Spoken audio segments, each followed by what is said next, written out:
अन्न आला की का आपल्या बसला कलर बी संपलाय. उगं त्याला भिडू आपण की बरं पाठ. चल. पाठ, पाठ, पाठ, पाठ. वाचला वाचला वाचला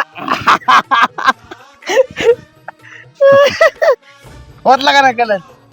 हो अण्णा, आम्ही पळत आलो तुम्हाला रंग लावाय. ह्याच्यात तर रंग बी नाही आणि तुम्ही सावध बी झाले नाही, घाबरले बी नाही, कपडे घालवायचे तुम्हाला भीती बी वाटली नाही का हो? हसताय राव तुम्ही. हसू नको तर काय करू.